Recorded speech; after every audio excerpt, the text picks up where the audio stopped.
y los autores, ¿verdad? De el estudio de la mente criminal, de cómo venía evolucionando. Veníamos desde la frenología, luego pasamos por César Lombroso, vimos las biotipologías y todavía vimos como un videíto de la doctora Ostrowski sobre neurociencias. Entonces todos iban como enfocados en hacer un estudio de la mente criminal, ¿sí? Entonces, en esa línea de lo que vimos la semana pasada, continuamos como viendo lo de la clasificación criminal y vamos a ver como más términos sobre la criminalidad, factores criminógenos y criminogénesis. Algunos conceptos, como ustedes me comentaban, son como un poco difíciles como de irlos asumiendo, pero en la medida que ustedes pues los van viendo, preguntan y lo asociamos con algún ejemplo, es como más fácil poderlos manejar. Parte de esta situación de identificar estos factores va muy de la mano con el ojo clínico que ustedes van desarrollando también, la escucha flotante que ustedes también van teniendo cuando platican con las personas, las escuchan, cuando ustedes pueden intuir su intencionalidad. Entonces eso es muy importante porque si ustedes no son clínicos, no podrían como visibilizar varios aspectos de los que estamos viendo. Denme un segundo, me voy a poner los audífonos.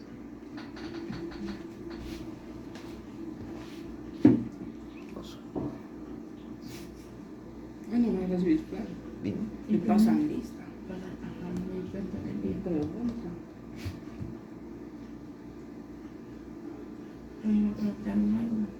Hoy. Ay, no, sí, no me acuerdo, licenciado. Entonces, ¿qué necesitamos? Aprender a clasificar correctamente los factores que van a predisponer a detonar y o desencadenar la conducta criminal, ¿sí?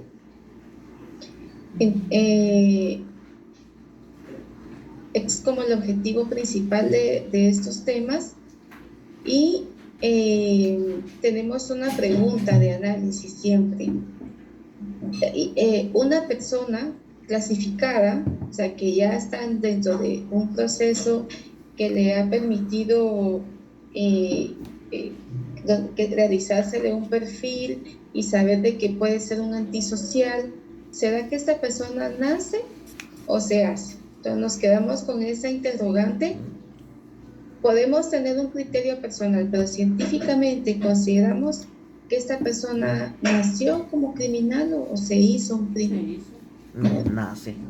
Porque Anoten por ahí la en pregunta. Estados Unidos, ¿quién asesinó?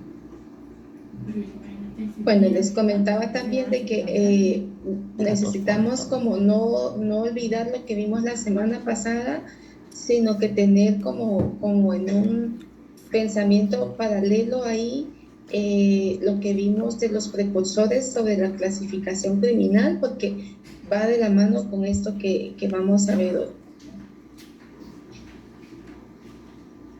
Todas tenían un punto en común, que era clasificar a los criminales de acuerdo a sus características corporales. Si era delgado, si era alto, si era robusto, si era como la frente pronunciada, si las orejas como en forma de lóbulos, o sea, todos esos aspectos, ¿verdad? O sea, que ellos tenían características corporales que pues los clasificaban como criminal, de acuerdo a lo que estaban en ese momento, ¿sí? Entonces, aunado a esto, vamos a hablar de la criminogénesis y la criminodinámica, ¿ya? Entonces vamos a iniciar con la criminogénesis, que son el conjunto de causas y factores que dan por resultado la conducta criminal. Si alguna de estas situaciones o no las comprendemos, levantan su manito o me interrumpen para que podamos platicar. Bueno, ¿qué es una causa criminal? ¿Sí? Existen diversas definiciones acerca del término causa. No obstante, vamos únicamente en dos. Para la Organización de las Naciones Unidas, la causa es la condición necesaria sin la cual un cierto comportamiento no se habría jamás manifestado. ¿Sí? Caldwell dice, son las condiciones antecedentes suficientes o necesarios para la producción de un determinado fenómeno. El término de causa. La causa va relacionado con lo casuístico.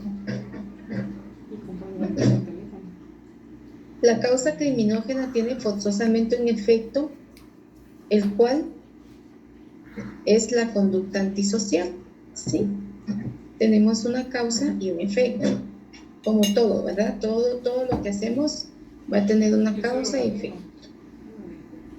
Bueno, cuando ya comprendemos esto de la causa, vamos con el móvil criminógeno, que es aquello de naturaleza externa que lleva a objeto a cometer la conducta antisocial. Miren esto, de naturaleza interna, ¿sí?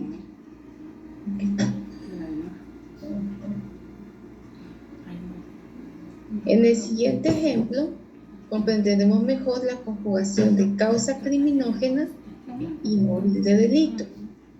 Ejemplo, persona de 34 años con antecedentes de consumo continuo e intenso de alcohol asesina a su pareja sentimental tras discusión por presunta infidelidad.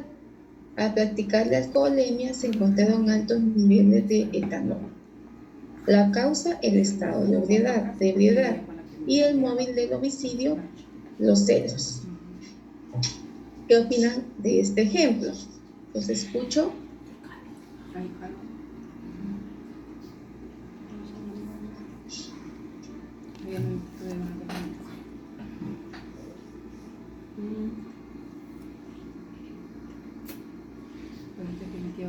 Linda. Buen día, licenciada. Buenos días.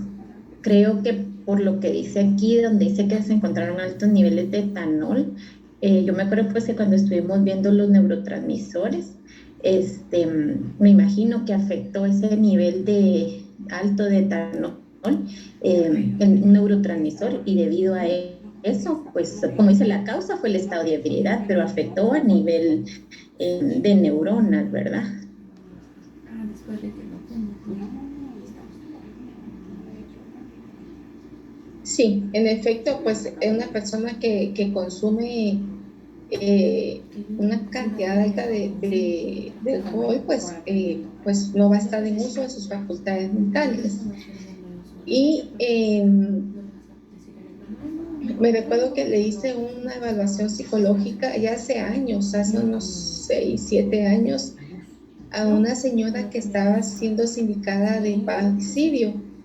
Entonces ella refería de que fueron que su pareja estaba en la cevichería, en una cevichería de La Petapa, y que pues estaba tomándose las cervezas con unos amigos. Ella había pedido permiso de trabajo para ir a Lix, y él le dijo que pasara a tomarse una cerveza, comerse un ceviche. El asunto es de que ella, pues, si pasa y está su pareja, los amigos, y empieza a tomar, en algún momento, pues dice que los amigos se fueron, se queda ella sola tomando, ya le dio la noche, y ella decía que no se recordaba qué había pasado. Ella iba manejando en su camioneta, y cuando le empiezan a bocinar, entonces ella se detiene y dice que iba arrastrando el cuerpo, ¿va?, de su conviviente, y ella lo ve tirado, atropellado, y empieza a pedir auxilio para que le ayuden, que qué es lo que pasa. Y pues ya en tribunales ella empieza a pedir una llamada, que quiere que llamen a su pareja para que le diga auxilio. Cuando yo la evalúo, ella me dice, mire, yo me recuerdo de lo que está ahí, de lo que usted tiene, pero yo no sé en qué momento yo lo atropellé a él, o no me recuerdo. O sea, ella dice que había borrado cassette, que no se recordaba de nada. Los papás del joven era parte pidiente del caso, porque él como que intenta subirse a la camioneta y ella arranca, y como que él se le queda prensado el suéter, la chumpa, entonces ella sigue caminando y va el cuerpo, imagínense cómo quedó. Cuando ella llegan a hacer la evaluación de toxicología, también llega medicina forense y tienen el cuerpo mordeduras y hematomas. Entonces en un momento está la hipótesis de que ella era víctima de violencia y pues ella intencionalmente asesina a su pareja. Entonces pues ella hablaba de que él era una pareja muy celoso, controlador, no trabajaba, ella lo mantenía, pero nunca habla de que ella intencionalmente lo quiso matar, ¿verdad? Entonces pues se le hizo una evaluación psicológica. Me recuerdo que fui a debate como en 3 ocasiones, porque la primera vez le dan como 15 años de condena, la mamá de ella apeló, entonces volvieron a presentar los medios de prueba y volví a ir a debate, y la cosa que le aumentaron la pena en la segunda, ¿verdad? Le dieron como 30 años, pero si ella no hubiera estado, y ella tenía un historial de alcoholismo, estuvo en Estados Unidos, y a ella ¿cómo es la palabra cuando le mandan para acá? Deportan. La deportaron, gracias, porque ya tenía varias quejas de vecinos y ya había estado problemas de que, pues bajo efectos de consumo, ella se ponía agresiva. Bueno, esta historia muy larga, pero que contiene la causa, ¿verdad? El consumo de bebidas alcohólicas y pues los celos o la discusión que puede haber en ese momento. La persona no controla sus impulsos y pues son más agresivos.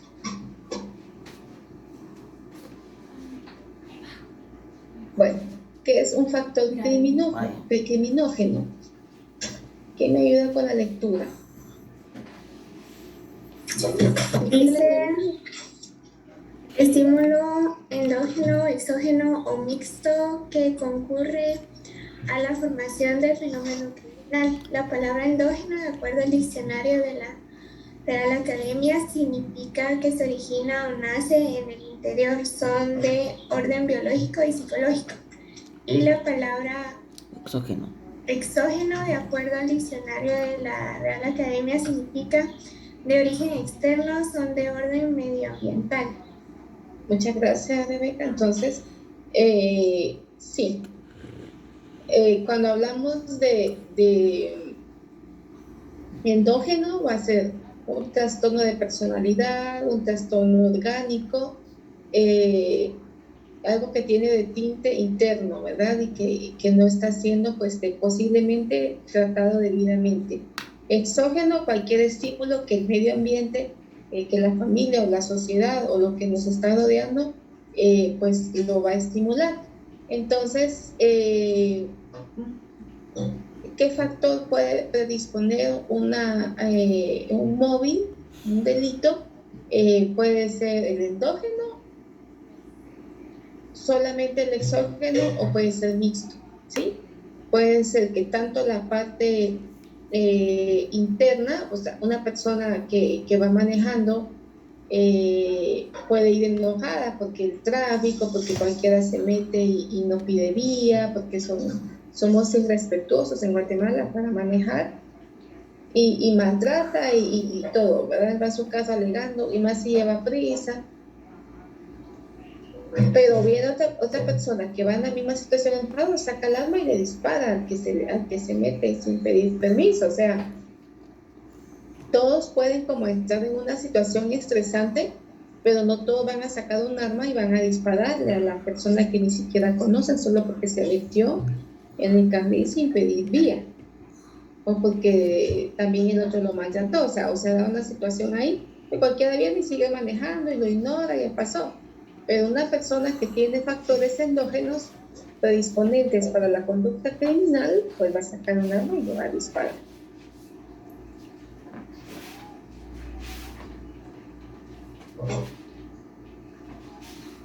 Bueno, entonces ahora que comprendemos que causa criminógena es la condición necesaria para desarrollar un comportamiento criminal y que el móvil es el impulso que lleva a una persona a cometer un hecho criminal, también tenemos que son los factores criminógenos todo aquello que favorece a la comisión de conductas antisociales. ¿Vamos bien hasta acá? ¿Tienen alguna duda, algún aporte? Antes de pasar al otro tema.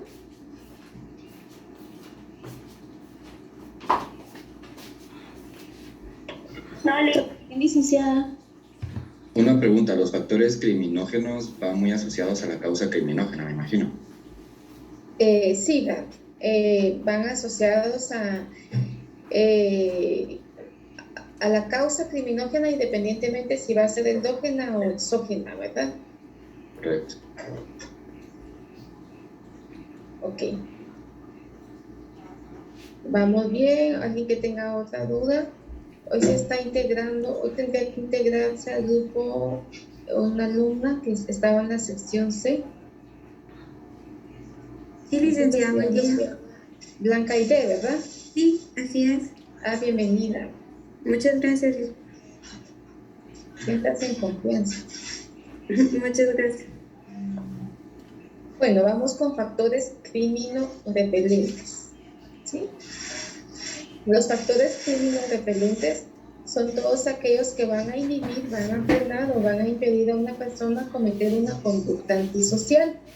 Dentro de ellos, pues tenemos los valores espirituales, morales, la educación y sobre todo, pues salud mental.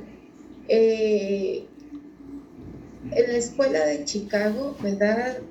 Cuando empiezan a trabajar sobre la prevención del delito, se dan cuenta que una red de apoyo social que incluye la espiritualidad, la formación en la familia y la educación eran aspectos muy importantes para repeler el crimen, porque en la escuela de Chicago, a través de las migraciones que se dan entre la Segunda Guerra Mundial, pues hay una mezcla, ¿verdad?, de muchos migrantes y, por ejemplo, habían alemanes, judíos, del Reino Unido, o sea, casi de toda Europa, y eran personas que no tenían trabajo, que posiblemente que no tenían recursos familiares, y entonces a través de que ni siquiera un techo donde dormir empieza a darse como más frecuencia del delito para poder subsistir, como tener un medio para poder alimentarse, acogerse.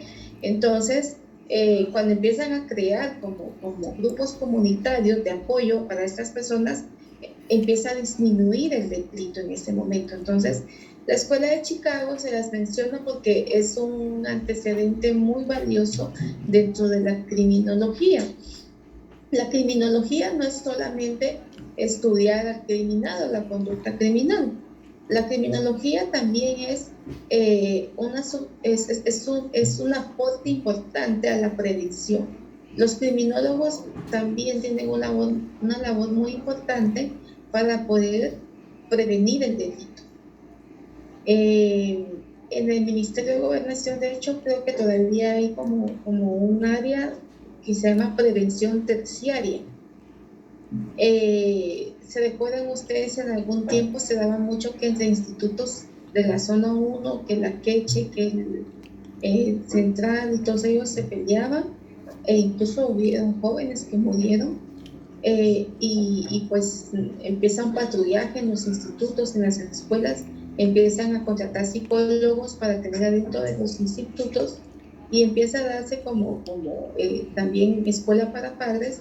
Todo esto es un factor criminórepelente que busca inhibir, que busca, como decir, necesitamos parar el nivel de delincuencia que tenemos. por ejemplo, ¿verdad? Hay colonias donde uno pasa, donde uno va, donde dice, acá hay cámaras y acá son vecinos organizados. Ese es un factor criminal-repelente. Quiere decir que ahí se estaba dando posiblemente incidencia de robo y los vecinos se organizaron, pusieron cámaras y alumbrado eléctrico para tener más control. De hecho, la teoría de la sociología criminal es muy preciosa porque dice, nosotros no tendríamos que vivir en residenciales, en áreas cerradas, en condominios, en edificios donde haya seguridad. No, las personas tendrían que vivir en colonias normales, ¿verdad? Donde no haya pandillas, donde haya,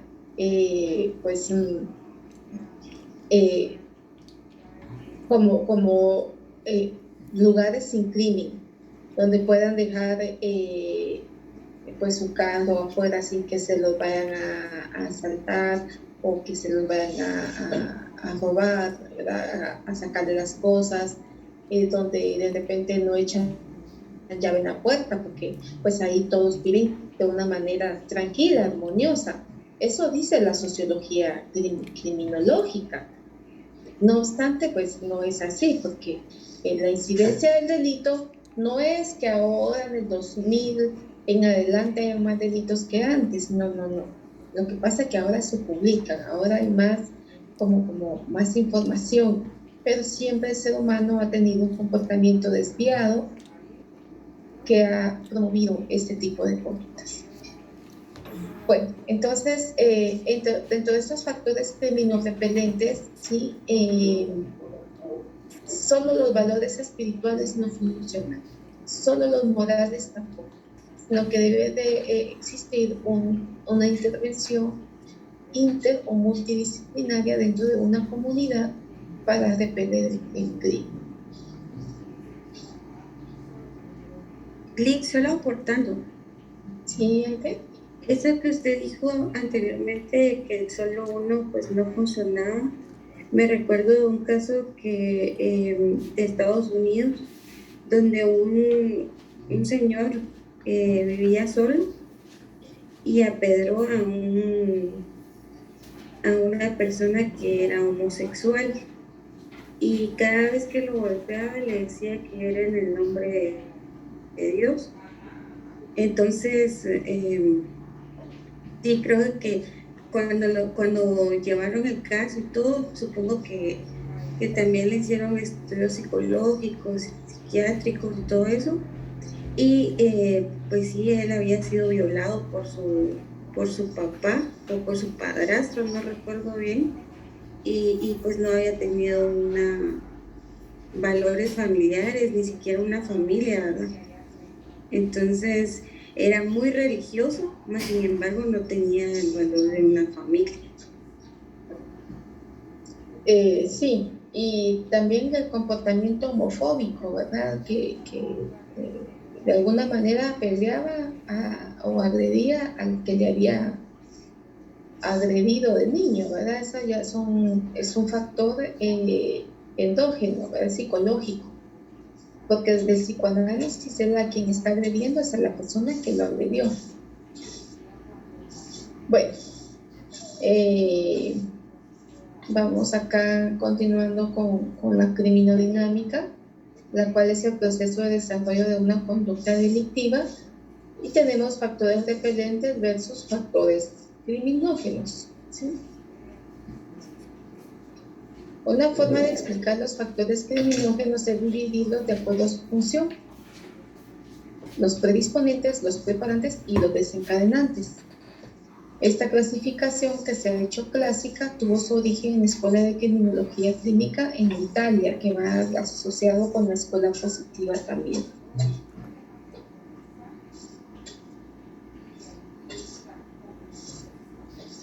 Bueno, ¿quién me ayuda acá con la lectura? Factores predisponentes. Del latín predisponere. Predisponer significa en español disponer anticipadamente algunas cosas o el ánimo de las personas para un fin determinado. Los factores predisponentes son de naturaleza endógena y pueden ser biológicos o psicológicos. Ejemplos: alteraciones genéticas, gen XYY, gen MAO-A, alteraciones hormonales, alteraciones de neurotransmisores, tumores cerebrales, sentimientos de inadecuación.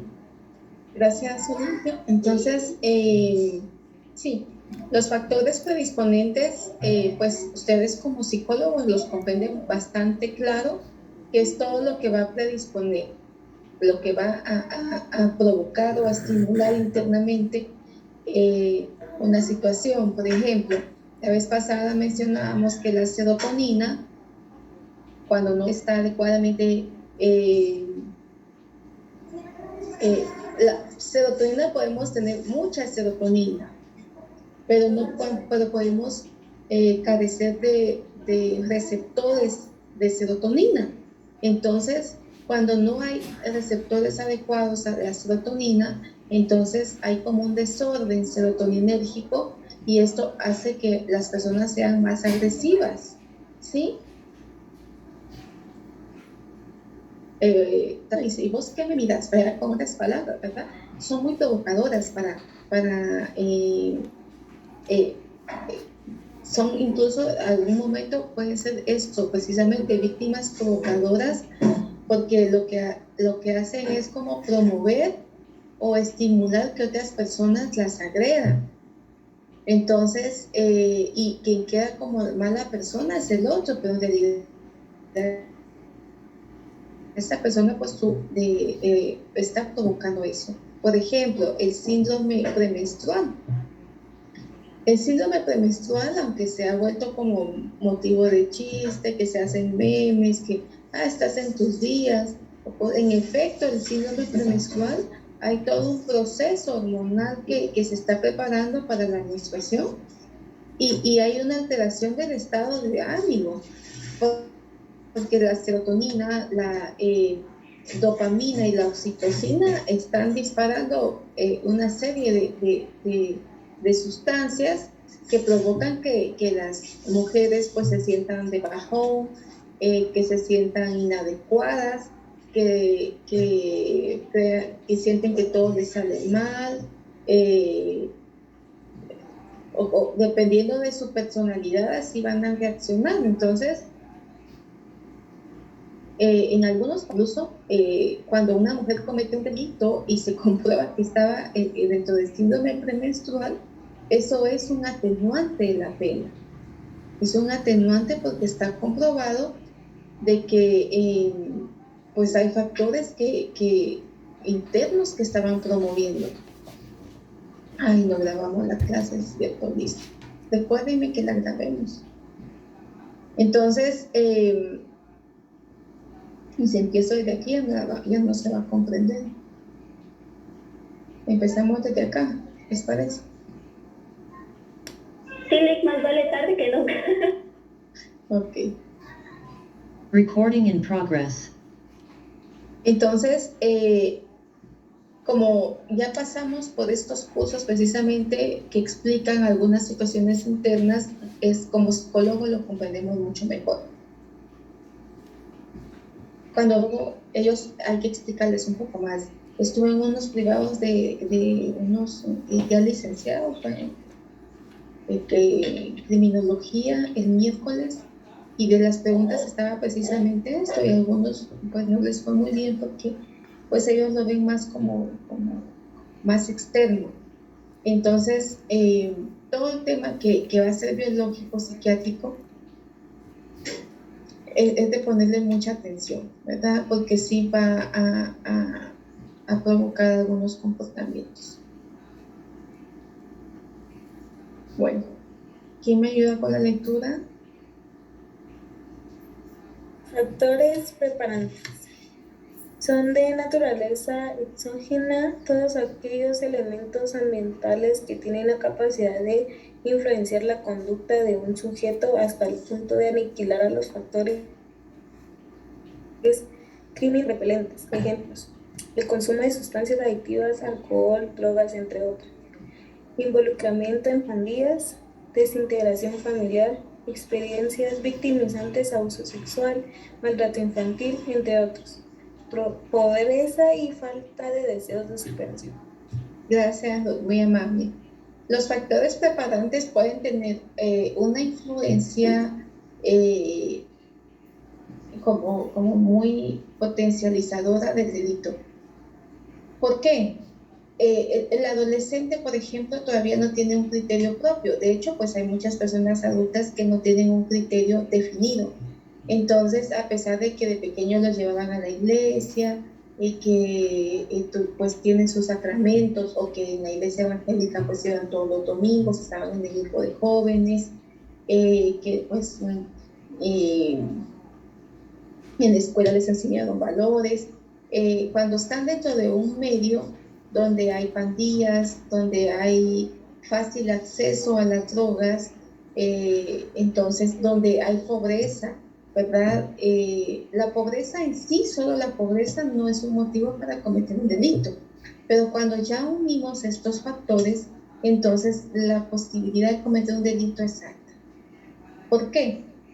Porque una persona que no tiene en las mañanas su desayuno, aunque sea un desayuno sencillo, pero que lo tenga con agrado, cálido, que en el almuerzo pues tampoco tiene lo necesario, que no se alimenta, porque decimos los guatemaltecos, bueno, con frijolitos y tortillas la pasamos, pero los frijolitos y las tortillas no tienen las suficientes proteínas, sí no tienen las proteínas necesarias para formar el sistema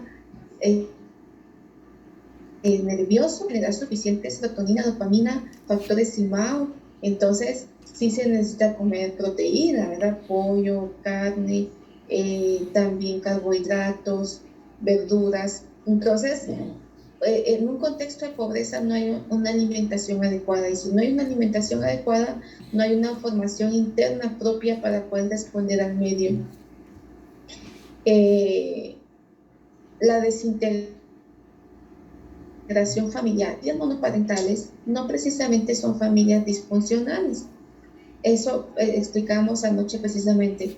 Ustedes pueden crecer en un hogar donde está solo la mamá o solo el papá y ser muy funcionales, que haya buena comunicación, que se apoyan entre familia, cada quien cumple sus roles y pues se van como integrándose en sus... Recuérdense que ustedes y yo vamos evolucionando, ¿sí? Recuérdense el curso de psicología evolutiva del niño y la del adulto. Vamos evolucionando. Entonces vamos alcanzando cada etapa bien, porque aunque nos falta un miembro de la familia, pues funciona. Pero también puede haber una familia donde están ambos padres y es disfuncional. Alguno de los padres consume bebidas alcohólicas o tienen conductas abusivas entre ellos. Unos amigos me invitaron a desayunar el domingo pasado. Ya varias veces nos venían invitando que querían conocer al bebé. Y bueno, dije, vamos a ir a desayunar. Unas lindas personas, pero me dio como un poco de pesar. Uno de los hijos de mis amigos está gordito, pero es esa etapa de que el niño come mucho, porque después viene el estirón y se adelgaza, ¿verdad? Incluso les cambia totalmente la talla de la ropa. Y pues en el buffet del niño se sirvió bastante y la mamá, mi amiga piensa, es que por eso estás gordo, porque me todo lo que te atascas, que por la nariz te metes en la boca. Y me quedé así como... y después le dije a mi amiga, mira, yo no creo que sea como muy adecuado, pues hablarle así al niño, principalmente cuando hay otras personas, aunque nosotros seamos amigos, pues él tiene una autoestima que se está construyendo, casi quedándole una charla de psicoeducación, porque para ellos es muy normal tratarse así, dicen ellos, ¿verdad? Para mí la violencia nunca va a ser normal, nunca, porque se hiere la autoestima. Bueno, entonces, y de hecho el niño, ella me comentaba de que el niño es muy agresivo con su hermano pequeño, y pues ahí está, ¿verdad? El desplazamiento que dice Freud. El maltrato infantil y el abuso sexual, por supuesto, yo les he dicho a ustedes, un niño que pasa por esto, su vida nunca va a ser para la que venía preparada, ¿verdad? Entonces, pueden ser factores preparantes tan potenciales que aniquilan los factores de prevención o los repelentes. Bueno, me gustaría escucharlos porque están calladitos, vamos bien con el tema, ya han visto estos temas y ya son como solo refrescando información. Los escucho. ¿A quienes no han participado? Yo siento, Liz, que eso como que se termina de alimentar esa información con lo que vivimos todos los días aquí en Guatemala, con todos los casos que pasan. Pues todo lo que dice, igual usted da ejemplos, ¿verdad?, de lo que pasa aquí en Guatemala, entonces es como reforzar lo que prácticamente ya vivimos. Ok, gracias. ¿Alguna otra aportación?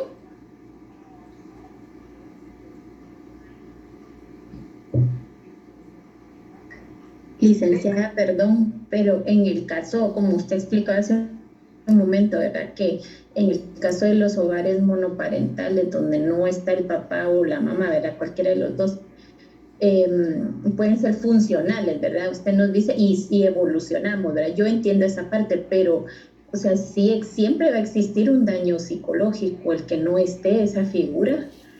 O no, o sea, o sí se puede mitigar, digamos, el daño psicológico cuando no está una de esas dos partes.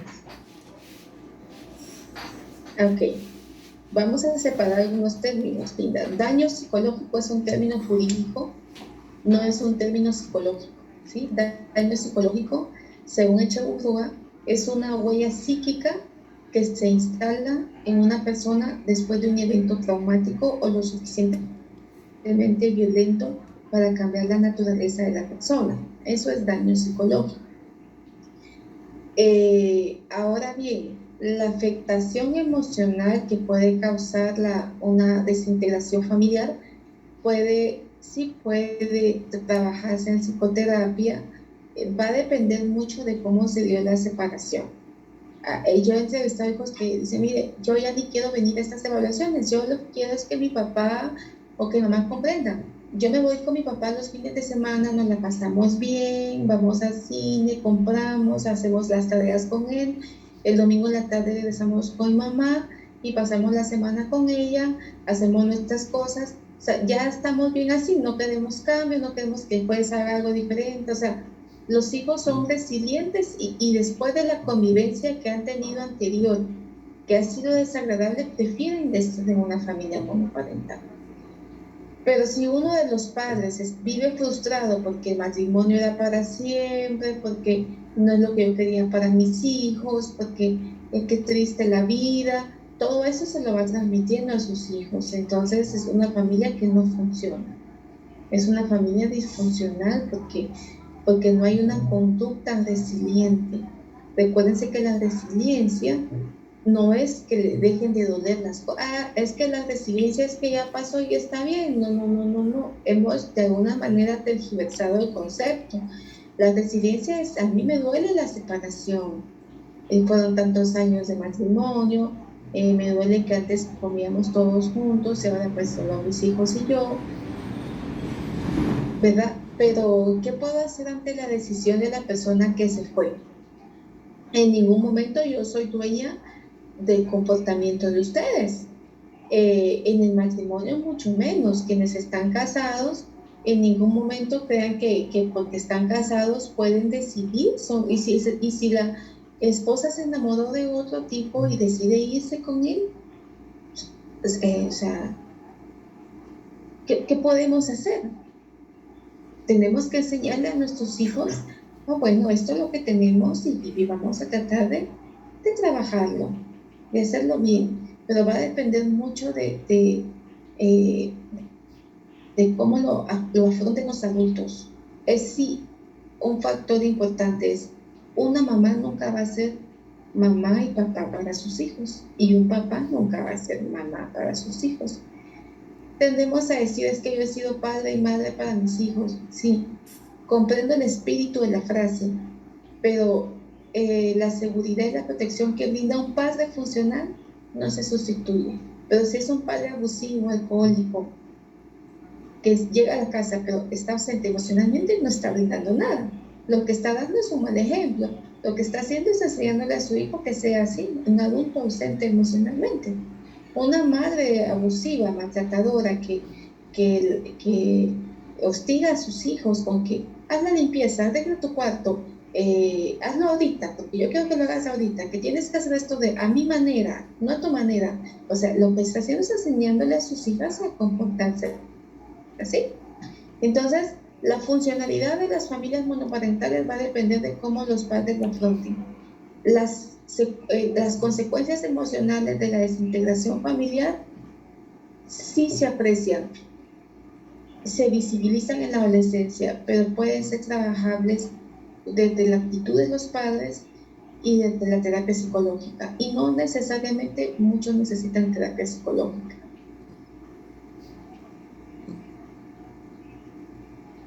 Ok, gracias por la aclaración. Bueno, continuamos.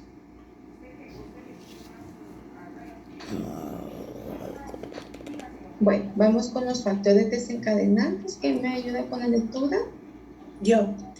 Factores desencadenantes. Es aquel que precipita los hechos, coloquialmente, el punto final del drama o la gota que derramó el vaso de agua. Puede ser desde el motivo más absurdo hasta el más desconcertante. Ejemplos más comunes: agresión verbal, agresión física, dificultad para adaptarse a los cambios, poca capacidad de afrontamiento ante experiencias estresantes, muerte violenta de un ser querido, divorcios, entre otros. Gracias, Valesca.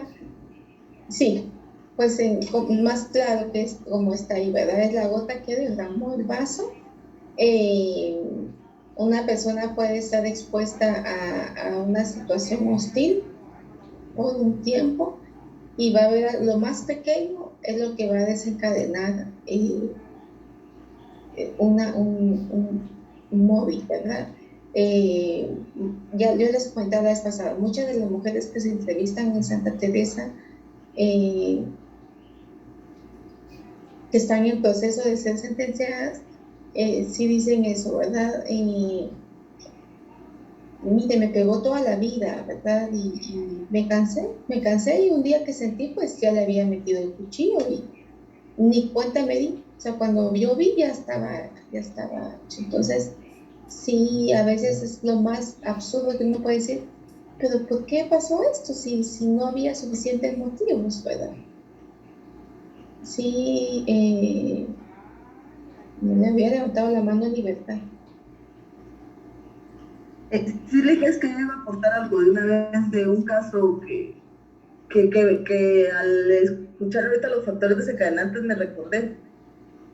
Era de una persona que había sido abusada durante toda su niñez por su papá y de ahí se convirtió en policía. Pero de ahí esta mujer, la hermana de esta mujer tuvo una hija y el papá empezó a cuidar a la hija de la hermana y ella empezó, como que se regresó a su niñez cuando la abusaba el papá y lo que hizo fue, ella no quería agredirlo, pero su mentalidad no sé en qué momento se fue.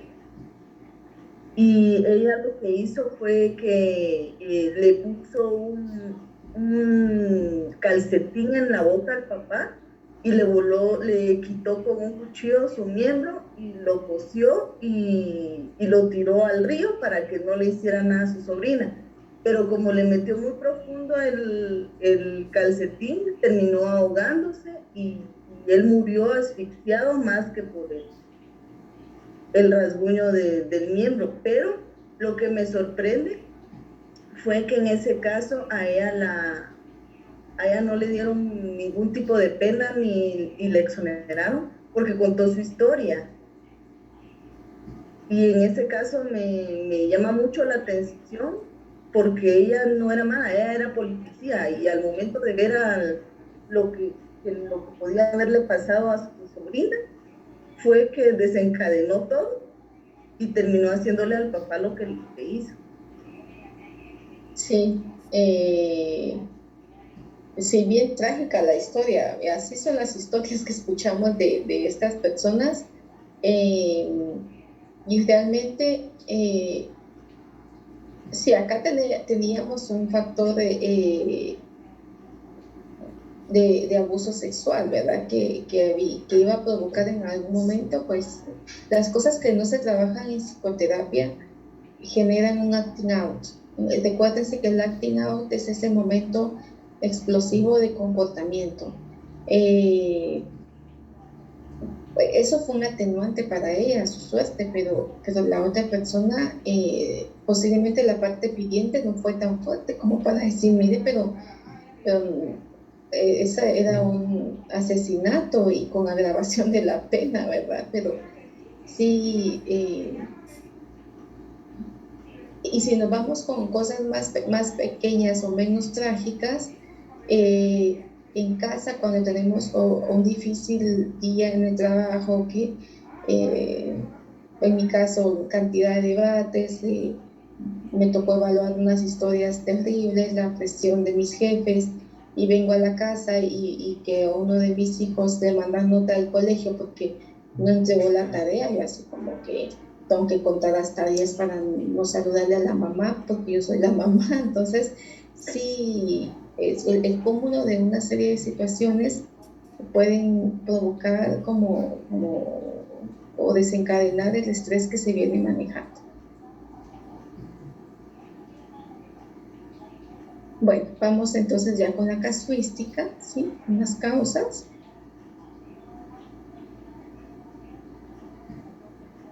Vamos a ver un videíto que vamos a comentar después.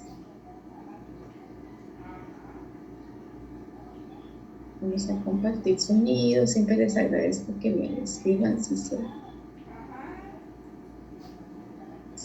escuchan.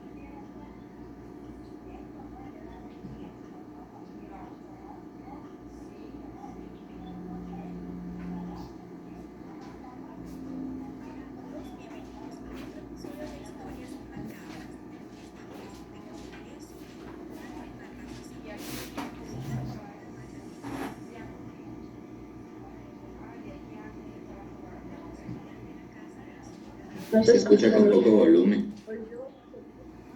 Voy.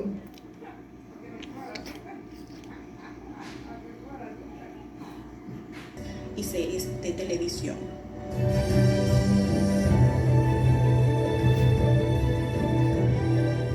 Gracias por acompañarnos en este episodio de Historias Macabras. Síguenos para que no te pierdas el próximo capítulo.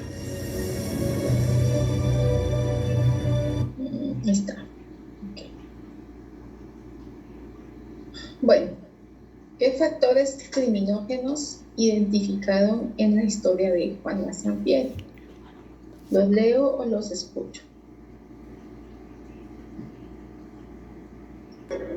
La violencia, factores exógenos, la violencia que su mamá le comete. Ajá. ¿Qué más? Un factor endógeno, el odio hacia la madre, y por lo mismo pues cometía el crimen matando a las abuelitas. Psicológico, muy bien. ¿Qué más? Jessie dice la violencia que vivió en su infancia, pero eso es, vamos identificando, Jessie. Eso es un factor endógeno, exógeno, predisponente. ¿Cómo le llamaríamos según lo que hemos estado viendo en la clase?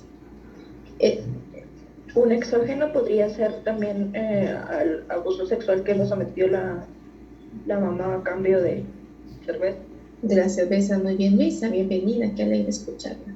Gracias, Lili. Sí, es muy importante que llamemos a las cosas por su nombre. También les iba a sugerir, yo sé que pues nos llama la atención, a veces tenemos como el morbo para ver algunas cosas, pero tratemos como de ser científicos, de ver los casos que nos toque analizar o situaciones así desde la cientificidad, ¿verdad?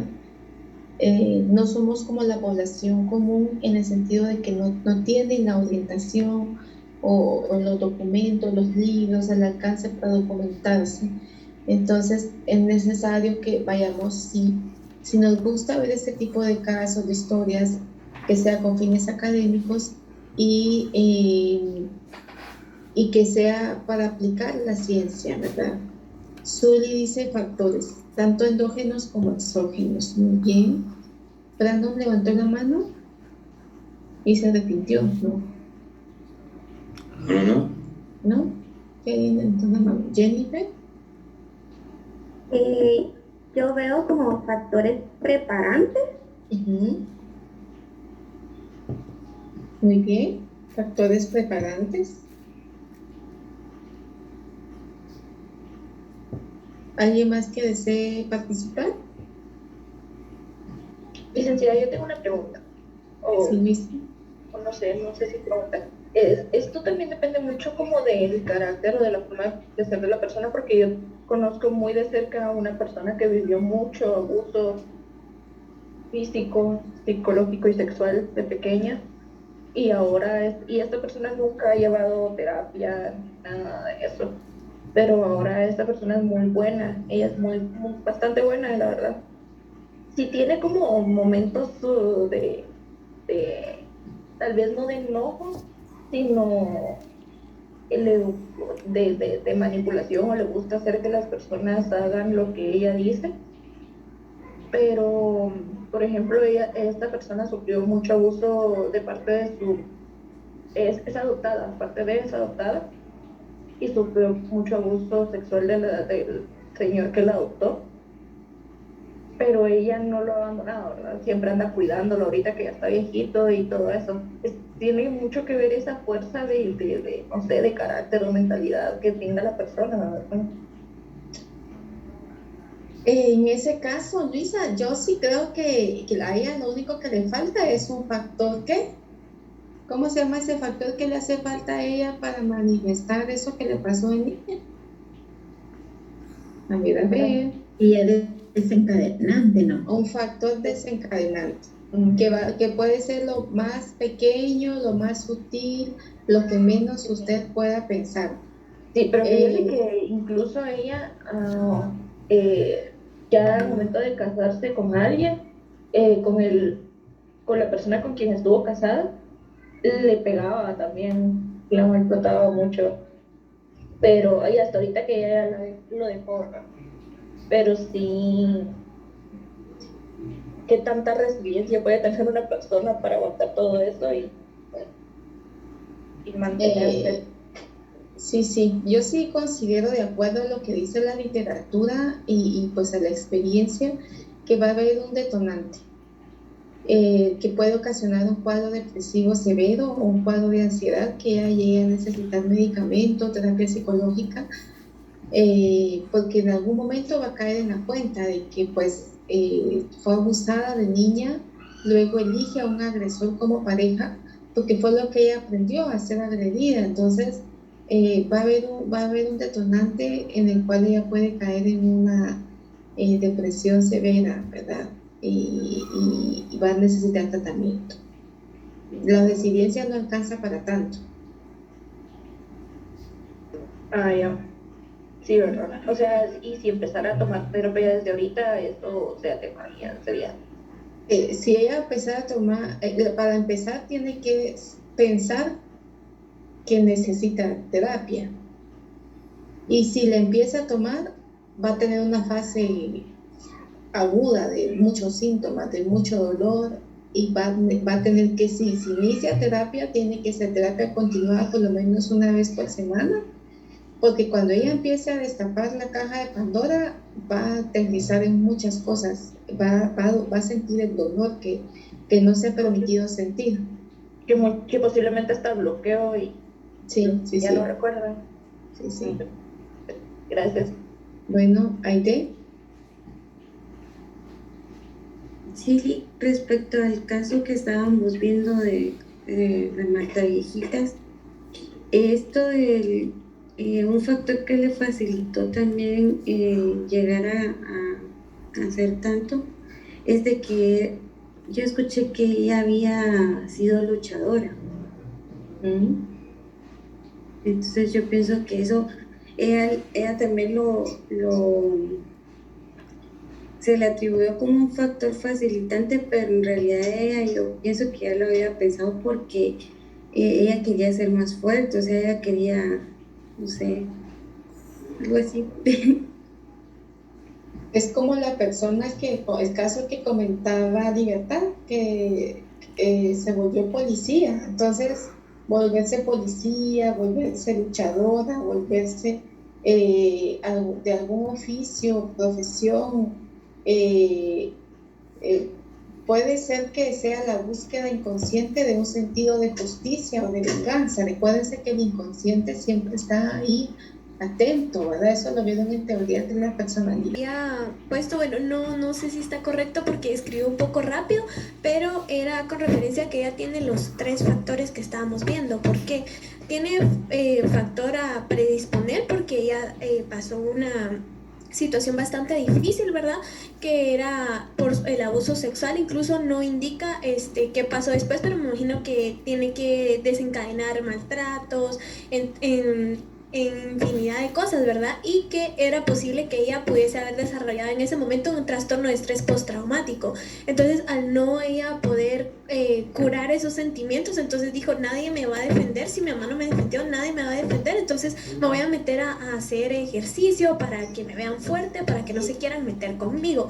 Después, factores preparantes, ella predisponía a quién iba a ser su víctima, porque no empezaba a matar así a quien se le atravesara, sino que eran viejitas, que yo me imagino que a veces yo he visto asesinos seriales que todo comienza desde su primera víctima, o sea, ellos matan a su primera víctima y de ahí se desencadena todo. Entonces, ¿qué quiere decir? Que tal vez las personas que ella mataba tenían algún parecido físico con su madre, tenían algún comportamiento parecido a su madre, se vestían como su madre o decían cosas que su madre decía.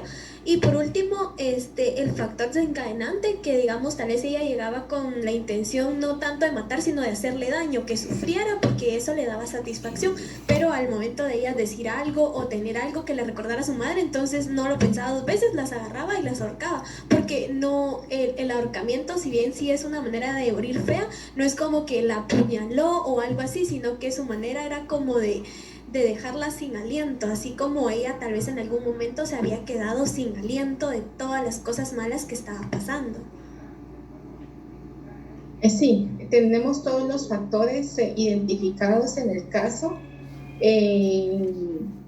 Hay mucho de lo que le decía Luisa también, ¿verdad? El inconsciente que iba a manifestarse de alguna manera o de muchas maneras.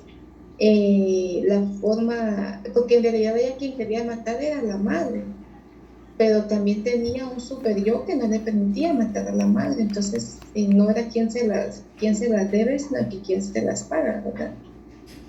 Sí, ha visto el comentario. Karen Diz también comenta, ¿verdad?, que eventos exógenos como el abuso sexual, ¿verdad? Que generó los eventos exógenos, la llevaron a factores endógenos psicológicos, ¿verdad? Como odio, rencor y venganza. Muy bien. Bueno, si el caso pues es bastante claro, hay otros casos más difusos. Lo importante es ir haciendo eso, ¿verdad? La cientificidad que nos va permitiendo analizarlos. Bueno. Tenemos entonces, ¿se recuerdan la pregunta inicial que les dije que anotaran? Tenemos 2 opciones. La conducta criminal es el resultado de factores predisponentes. El ambiente en que se desarrolla la persona no influye en su accionar, o sea, el criminal nace. Y la otra opción es, la conducta criminal es el resultado de la conjugación de factores predisponentes, preparantes o desencadenantes. El criminal se hace. ¿Ustedes qué opinan?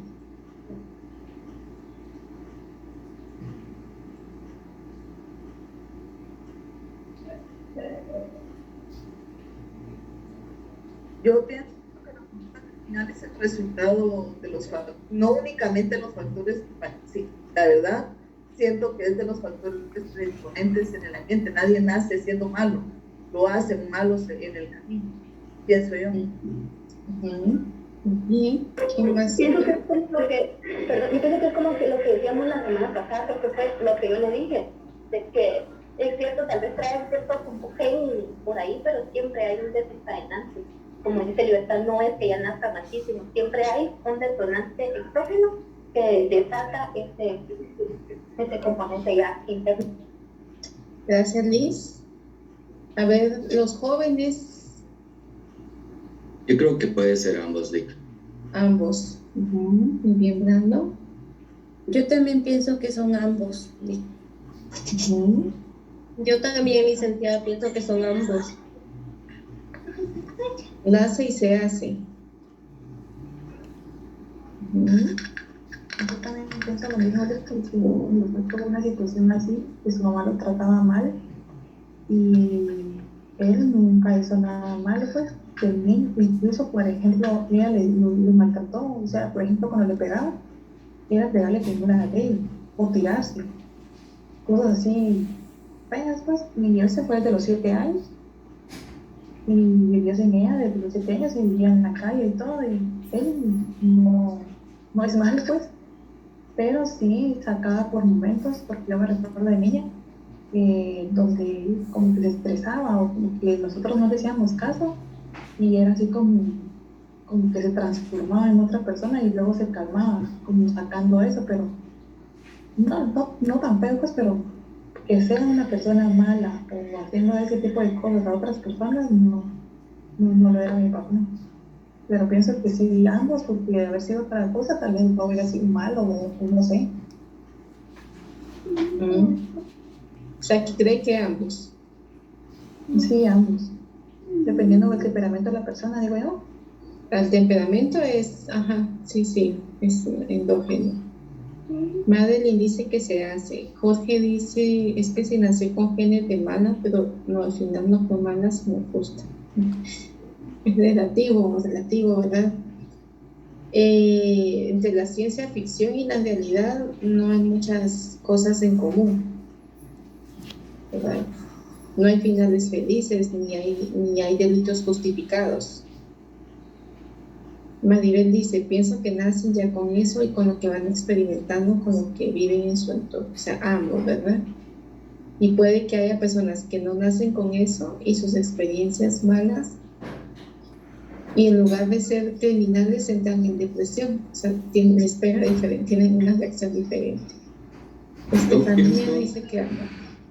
Perdón, Lick, yo pienso que pues hasta cierto punto como seres humanos nacemos con un instinto de supervivencia, lo cual también nos puede hacer salvajes, o no sé cómo sería la palabra, lo cual sería un factor predisponente a mi parecer. Y pues obviamente los factores preparantes o desencadenantes, ya cuando uno crece, pueden afectar a la persona a volverse un criminal.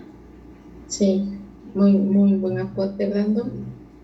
Porque es que si yo ya vi Cruella, pero no aplica para el análisis del caso. No aplica para el análisis del caso o de los casos que tengamos que analizar, ¿verdad?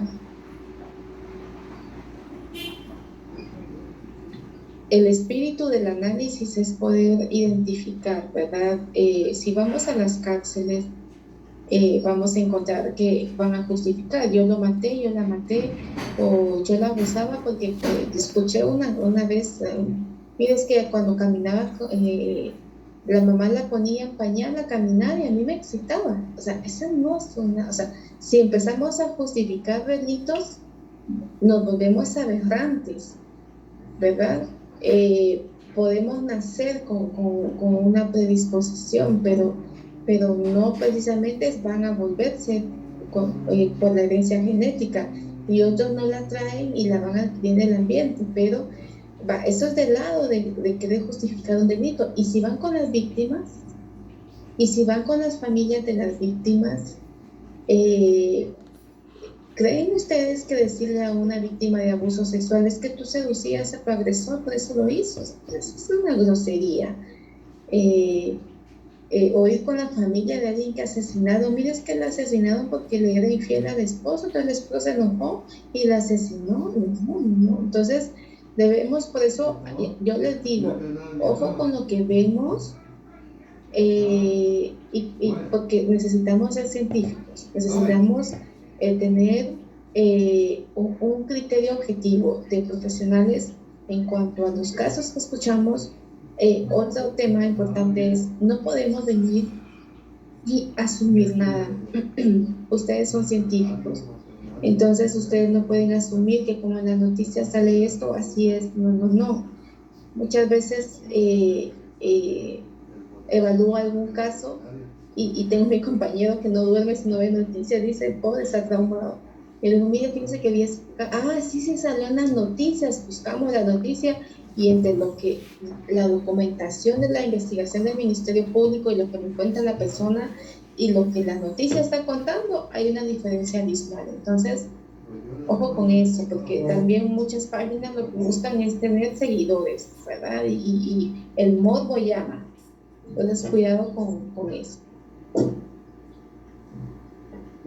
Bueno, vamos con un tema ya de los últimos, peligrosidad social y criminal, ¿sí? Bueno, Echeverría describe la peligrosidad como la probabilidad potencial de que una persona enferma o no pueda llevar a cabo alteraciones de la conducta que impliquen riesgo para quien las padece o para otras personas que les rodean, con la probabilidad de que estos comportamientos impliquen hechos delictivos, ¿sí? Más claro, Echeverría, ya les había dicho, es uno de nuestros maestros en el ámbito forense. En términos simples, una persona considerada como un peligro para la sociedad es toda aquella por sus características, hábitos o normas de comportamiento. Puede perturbar la convivencia social o quebrantar gravemente las normas que la rigen. Ejemplo, una persona que pertenece a un grupo de organización criminal. Es importante tener claro que peligrosidad social se encuentra centrada en la probabilidad de que un sujeto realice un acto criminal, ¿sí? Cuando nosotros hablamos de organización criminal, rápido nos imaginamos a un grupo de narcotraficantes, de pandilleros, y sí, ellos son parte de unas de estructuras y organizaciones criminales a niveles que realmente sorprenden. Pero también tenemos grupos de personas cometiendo delitos cibernéticos, ¿verdad? Como la pedofilia, la pornografía infantil. Entonces, también los desfalcos en los bancos, personas que pierden su salario, que pierden sus ahorros, que fueron desfalcadas, ¿verdad? Entonces, estas personas son peligrosas socialmente, porque atentan precisamente contra la sociedad, ¿sí? La peligrosidad criminal es la probabilidad potencial de que una persona que ya cometió un delito continúe con su carrera delictiva a pesar de ya haber tenido un proceso judicial, ¿sí? O sea, esta persona ya fue sancionada, por ejemplo, en temas de violencia contra la mujer. A veces entrevisto, mire, ¿y usted había denunciado? Sí, fíjese que le dieron la pena mínima, 5 años, él estuvo libre, pagaba la multa, y de ahí le redujeron a 3 años, entonces resulta que ahora que ya terminó la sentencia y que ya me quitaron las medidas de prevención, estaba esperando fuera de mi trabajo y me pegó. O sea, él ya tuvo una sanción, pero continúa agrediendo a su pareja. O sea, eso es peligrosidad ya criminal, porque no aprende la lección, diríamos coloquialmente, ¿verdad?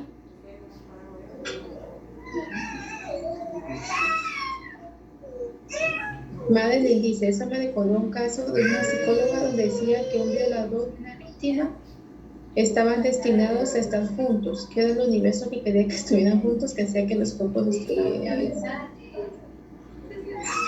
Sí, sociópata eso. Bueno, entonces, criterios para la evaluación forense de la peligrosidad, ¿sí? Tenemos el criterio de personalidad y el criterio psicopatológico. En el de personalidad, la existencia de una serie de características de la personalidad con alta probabilidad de desencadenamiento de una conducta violenta, de las cuales podemos encontrar las más comunes: impulsividad, intolerancia a la frustración, egocentrismo y excitabilidad y baja estima. Ayer me decía mi terapeuta, estamos hablando de un tema que me frustra bastante, me decía, Jackie, recuérdese que la tolerancia a la frustración es el síntoma de un ego sano. La tolerancia a la frustración, ¿verdad? Entonces, nos cuesta mucho cuando nos frustra un tema o una situación que está sucediendo, manejar esos sentimientos de frustración lleva mucha recarga, mucha energía, ¿verdad? Concentrar mucha energía para manejarla. Personas impulsivas, altamente egocéntricas, que son la excitabilidad, ¿verdad? Les gusta lo temerario, la adrenalina, eso que les da energía, retar a la autoridad. Y en el fondo lo que tienen es una baja autoestima, que buscan compensar con la conducta violenta. Dentro de los criterios psicopatológicos, sí, dentro de las enfermedades que presentan potencialidades peligrosas en grados diferentes, vamos a tener de base, ¿verdad? Por ejemplo, estados de esquizofrenia, de bipolaridad, que es muy alta, ¿sí? Muy alta, el tema de incidencia de personas con trastorno bipolar que cometen delitos. También personas que tienen trastornos narcisistas o el trastorno de personalidad antisocial. Entonces, son personas que van a estar propensas a ser peligrosas criminológicamente. ¿Me ayudan con la lectura del criterio delictual, por favor?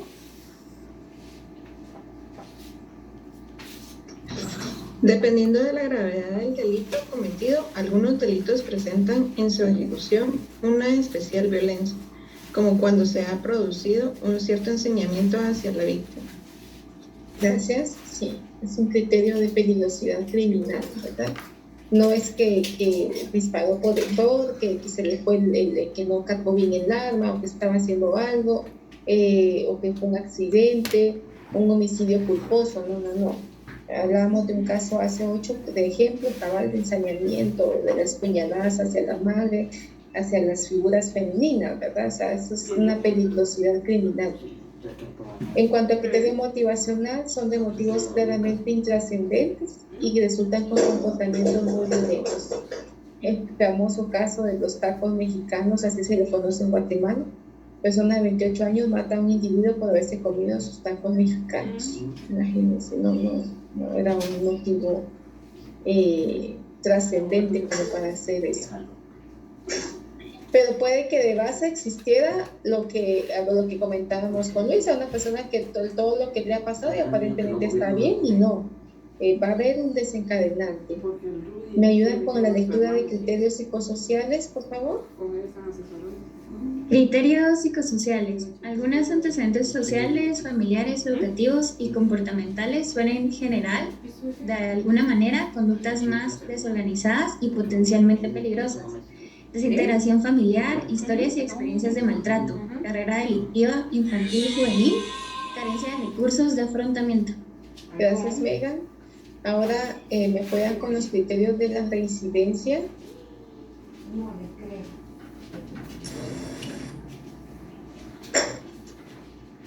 Criterios de la reincidencia. La ausencia de una rehabilitación adecuada y una repetición en la comisión de los mismos delitos hace que esta persona se pueda convertir en peligrosa para la sociedad, porque la probabilidad de que vuelva a incidir en el mismo delito es muy alta. Gracias, Jorge.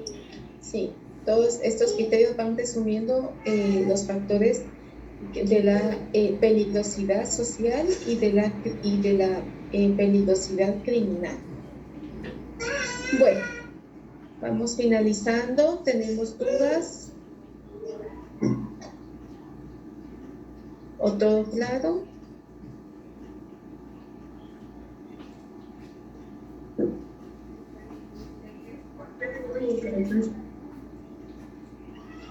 ¿Quién me habló? ¿No vi quién me habló?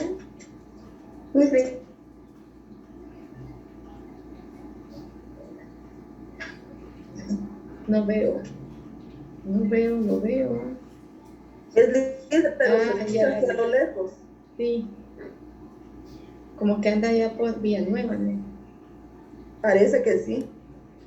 Es que ya no tengo señal, o sea, que me está muriendo mi internet y mi batería. Ay, todavía le faltan como 10 pulsos, listo, hay que recargar. Me voy a conectar en la compu. Bueno, vamos rapidito entonces con la asistencia. Vamos a ver, a libertad la tengo. Loida Raquel.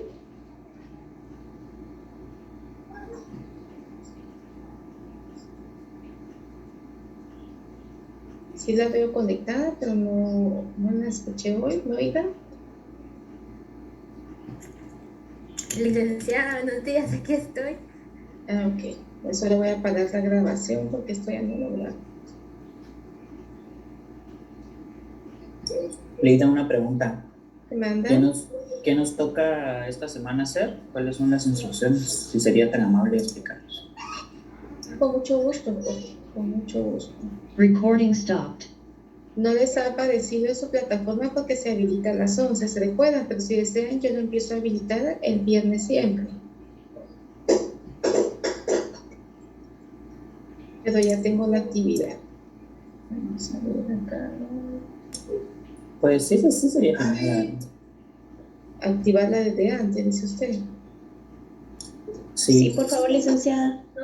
La voy a activar los viernes junto con material de aprendizaje. Gracias, Lick.